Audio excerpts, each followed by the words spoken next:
मंडळी, नवी मुंबईत ऐरोलीच्या यादवनगर परिसरात बळीराम कुशवा यांच्या झालेल्या हत्याकांडाचा अखेर रबाळे MIDC पोलिसांनी तब्बल 11 महिन्यांनंतर उलगडा केलाय।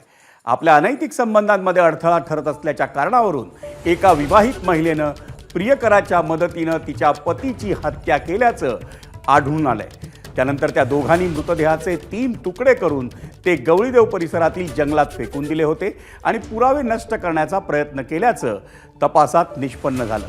या प्रकरणात पोलिसांनी सुनीता कुशवा ही विवाहित महिला आणि तिचा प्रियकर राहुल प्रजापती या दोघांना अटक केली असून न्यायालयानं त्या दोघांना 7 दिवसांची पोलीस कोठडी सुनावली आहे।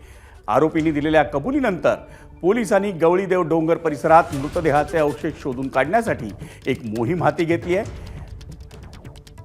या घटनेत नवी मुंबईत ऐरोलीच्या यादवनगर परिसरात राहणारे 50 वर्षांचे बळीराम कुशवा हे अचानक बेपत्ता झाले होते। मैताच्या भावाला संशय आल्यामुळे त्यानं रबाळे पोलीस ठाण्यात तक्रार दाखल केली आणि त्यानंतर पोलिसांनी सुरू केलेल्या तपासात तांत्रिक तपास, कॉल डिटेल रेकॉर्ड्स आणि चौकशीतल्या विसंगतीमुळे या हत्याकांडाचा अखेर उलगडा झाला।